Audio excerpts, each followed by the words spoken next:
ನಮಸ್ಕಾರ ವೀಕ್ಷಕರೇ, labours power Kannada ನ್ಯೂಸ್ಗೆ ಸ್ವಾಗತ. ನಾನು ವಿಜಯಲಕ್ಷ್ಮಿ. ಮತ್ತಷ್ಟು ಸುದ್ದಿಗಾಗಿ ನೋಡ್ತಾ ಇರಿ labours power Kannada news. Like ಮಾಡಿ, ಸಬ್ಸ್ಕ್ರೈಬ್ ಮಾಡಿ, ಶೇರ್ ಮಾಡುವುದು ಮರೆಯಬೇಡಿ. ಈ ಭಾಗದಲ್ಲಿ ಸುಮಾರು 5 ಜಿಲ್ಲೆಗಳಿಗೆ ಅನ್ವಯ ಆಗ್ತಕ್ಕಂಥ ಆಲಮಟ್ಟಿಯನ್ನ ಏನು ತಾವು ಎತ್ತರಕ್ಕೆ ಏರಿಸ್ತು ಅಂತೇಳಿ ಸರ್ಕಾರ ಎಷ್ಟೋ ವರ್ಷಗಳಿಂದ ಈ ಜನರಿಗೆ ಭರವಸೆ ಕೊಟ್ಟುಕೊಂತ ಸುಮಾರು ಈ ಭಾಗದಲ್ಲಿ 5 ಜಿಲ್ಲೆಯಲ್ಲಿ ಲಕ್ಷಾಂತರ ಕುಟುಂಬಗಳು ಇವತ್ತ ಒಣ ಬೇಸಾಯ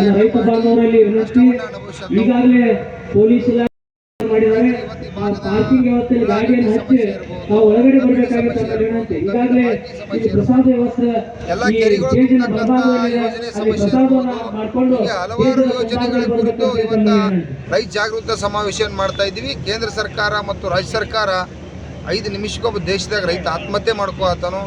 ಸ್ವಾಮಿನಾಥನ್ ವರದಿ ತರ್ತೀವಿ, ನಿಮ್ಮನ್ನೆಲ್ಲ ರೇಟ್ ಡಬಲ್ ಮಾಡ್ತು ಅಂತೇಳಿ, ಉದ್ಧಾರ ಮಾಡ್ತು ಅಂತೇಳಿ ಇಲ್ಲಿವರೆಗೆ ನಮಗೆ ಗೋರಿ ಮೇಲೆ ರಾಜಕಾರಣ ಮಾಡ್ತಕ್ಕಂಥದ್ದು ಆಗದೈತಿ.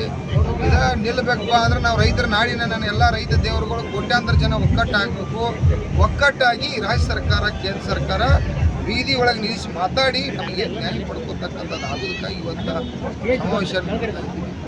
ಹಲವಾರು ರೈತರ ಜ್ವಲಂತ ಸಮಸ್ಯೆಗಳು, ಭಾಳಷ್ಟು ರೈತರಿಗೆ ತೊಂದರೆ ಐತಿ. ರಕ್ಷಣೆ ಮಾಡ್ಕೋಬೇಕಪ್ಪ ಅಂದ್ರೆ ಈ ರಾಜಕಾರಣಿಗಳು ಯಾವುದೋ ಪಕ್ಷ ಇರಲಿ, ನಮಗೆ ಮೋಸ ಮಾಡ್ತಕ್ಕಂಥ ಪಕ್ಷಗಳದವು. ರೈತರು ಉದ್ಧಾರ ಮಾಡ್ತಕ್ಕಂಥ ಪಕ್ಷ ಇಲ್ಲ. ರೈತರು ಉದ್ಧಾರ ಆಗ್ಬೇಕಂದ್ರೆ ರೈತರ ಒಕ್ಕಟ್ಟಾಗಬೇಕು ಅನ್ನುವಂಥ ಸಂದೇಶ.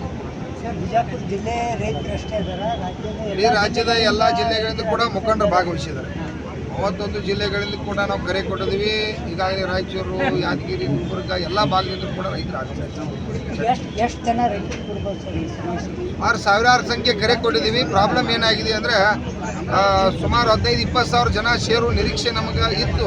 ಆದರೂ ಕೂಡ ಏನಾಗಿದೆ, ಮದುವೆ ಸಮಾರಂಭ ಭಾಳ ನಾವು ಹಳ್ಳಿ ಒಳಗೆ ಇವತ್ತು ರೈತರು ಮದುವೆ ಜಾಸ್ತಿ ಇರೋದ್ರಿಂದ ಪಾಪ ಮದುವೆ ಮನೆಯಾಗಿನವ್ರಿಗೆ ಬಿಟ್ಟು ಬರ್ಲಿಕ್ಕೆ ಆಗಲ್ಲ. ಜಾಸ್ತಿ ನಾವು ರೈತರ ಮದುವೆ ಮಾಡ್ತಕ್ಕಂಥ ಸಂದರ್ಭದಲ್ಲಿ ಆದರೂ ಸಾವಿರಾರು ಜನ ರೈತರು ಸೇರ್ತಾರೆ. ಸೋನಪ್ಪ ಪೂಜಾರಿ, ರೈತ ಸಂಘ.